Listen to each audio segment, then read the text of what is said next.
पड़ेगा कि किस तरह कुछ गिने चुने उद्योगपति आगे बढ़े जा रहे हैं, उनकी आमदनी दुगनी 3 गुना बढ़ती जा रही है और किसान की आमदनी कम होती जा रही है, नौजवानों के रोजगार कम होते जा रहे हैं, महंगाई बढ़ती चले जा रही है, किसानों को कर्ज माफ नहीं होते लेकिन बड़े बड़े उद्योगपतियों के होते हैं। ये सब बातें हमें पब्लिक में ले जानी है।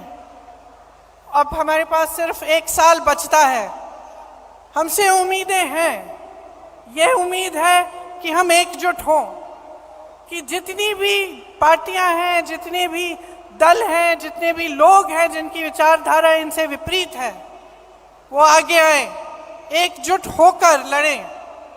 सबसे उम्मीद है, लेकिन सबसे ज्यादा उम्मीद कांग्रेस पार्टी से है आज।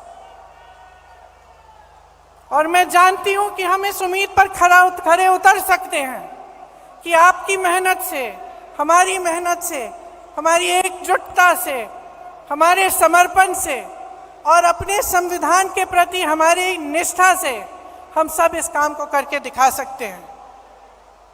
तो आज जब आप यहाँ से जाएंगे, घर घर जाएंगे, अपने अपने क्षेत्र में जाएंगे, तो आप नए लोगों को जोड़िए। नए लोग जुड़ते कैसे हैं?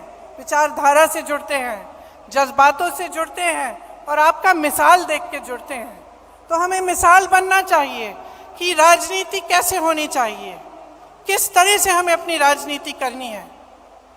जब जब चुनाव आता है तो ऐसे मुद्दे उठते हैं जिससे जनता का कोई मतलब नहीं है। क्यों कह रही हूं कि मतलब नहीं है?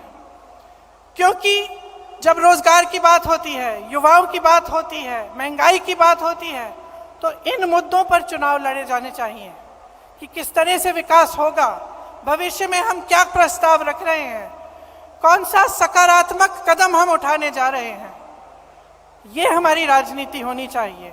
और आजकल की जो राजनीति है, जो देश का माहौल है, जो नकारात्मक है, उससे हमें ऊपर उठना पड़ेगा और हमें सकारात्मक तरह से भविष्य के लिए अपने प्रस्ताव रखने पड़ेंगे और अपनी बात रखनी पड़ेगी।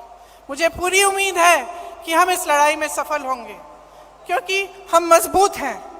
आज भी अगर आप सब यहाँ बैठे हो, इसका मतलब है कि आप पार्टी के प्रति समर्पित हो और आप निडर हो।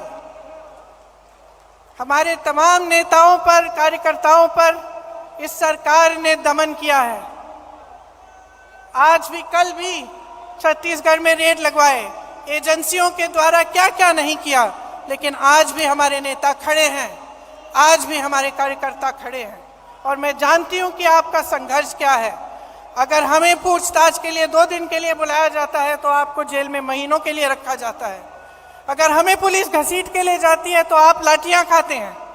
तो हम जानते हैं कि आप में कितनी हिम्मत है। अब देश को भी ये हिम्मत दिखानी है, देश के संविधान के लिए, लोकतंत्र के लिए और एक मजबूत भविष्य के लिए हमें सबको इकट्ठे लड़ना है। आप सबको बहुत बहुत धन्यवाद। जय हिंद, जय कांग्रेस।